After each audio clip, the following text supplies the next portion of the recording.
something that I feel very strongly about is the need to prevent firearms violence in Canada.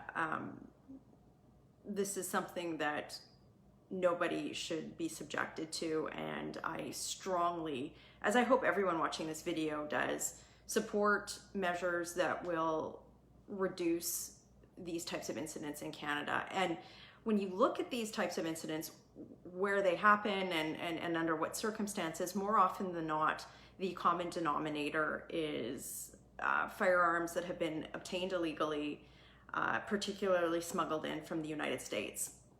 So that is the starting point that anybody of any political party should have when it comes to the debate on firearms violence in Canada. It's that we know that these firearms that are used in violent crime are usually used in coordination with gang activity. They are usually illegally smuggled in from the United States or illegally obtained. So our public policy response should be tied to reducing those factors, reducing gang violence, and reducing the importation of and smuggling of illegal firearms, because we know that that's where a large part of the problem is from. And the other thing that we have to do is separate this issue in Canada from the regime in the United States. There's absolutely no comparison to our system for obtaining a firearm in Canada versus the United States. Canada has one of the strictest regimes in the world.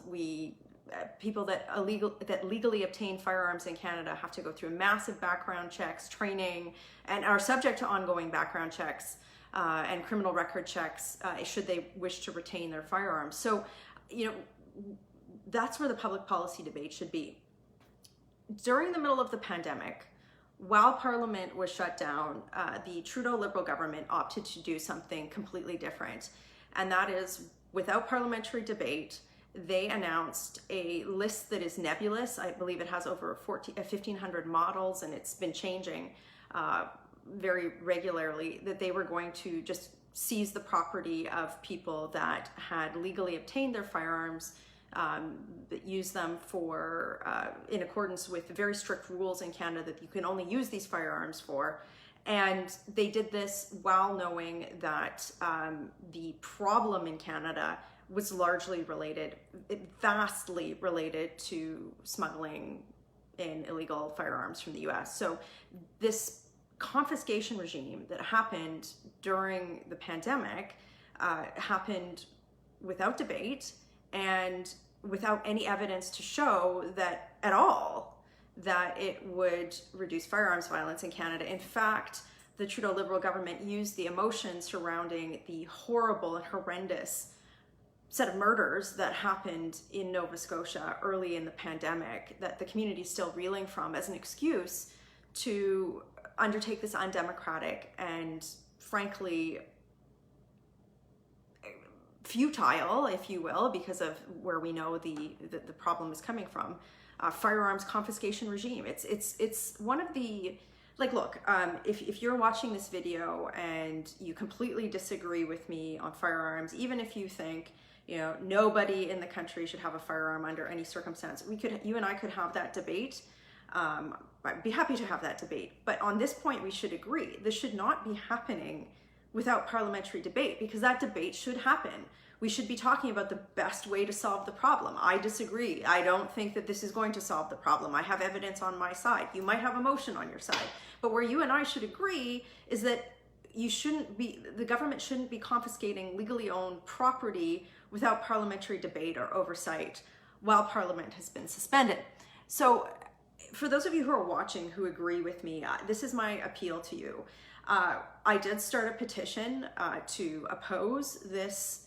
I sponsored a petition that opposes this principle on the basis that it is undemocratic. And it is the highest signed petition in parliamentary history in Canada. Right now there are over 227,000 signatures on this petition, but that's not enough. I frankly think every single Canadian should sign this, regardless of your position on the firearms debate, because what is happening is undemocratic, and it's frankly an erosion of our parliamentary system. I mean, I could spend another hour talking about the fact how I think that this decision will actually make our communities less safe. but you should agree that this should not be happening the way that it has been. It's ridiculous. So my appeal to you is this: sign the petition. The link is on the video description. Share the petition link, and the petition closes on September the 2nd. So we just have a few short weeks left. I'd love to see at least 500,000 signatures on this. I think that that is sort of a minimum number, but even at the amount that we have right now, I mean, it is by an order of magnitude the highest signed petition in parliamentary history. And think about that, 227,000 people taking time to say, look, I don't agree with what happened here and I want the government to reverse course. Sometimes I'll get people saying like, well, Michelle, you know, petitions don't work. They do, because it is a tool at our disposal to raise awareness on an issue with the government. And an official parliamentary petition, it's, you know, it doesn't go through my office, it's all managed by the House of Commons, requires a government response. So the government is required to respond to this petition, to everyone who signs it. If you sign it, the government is required to respond to you because you are a petitioner of the government. And I think that, you know, every liberal backbencher, everybody who doesn't have the courage to stand up to the government on this issue, this is a tool that we have while the Liberals and the NDP keep Parliament suspended to force attention on this issue. So please, you know, this is, I'll be coming to you again in the coming weeks, but we only have a few short weeks left on this petition. I'd really like to see this just exponentially go up, the number of people that sign this. So we're at 227,000, I think the last time I checked. Let's see if we can hit a much higher number, because I think that this is something that should unite Canadians. This shouldn't be happening, and it's certainly not in the tradition of our democracy. So share the video, sign the petition, and I will keep pressing this issue on your behalf. Working hard for you. Have a great day.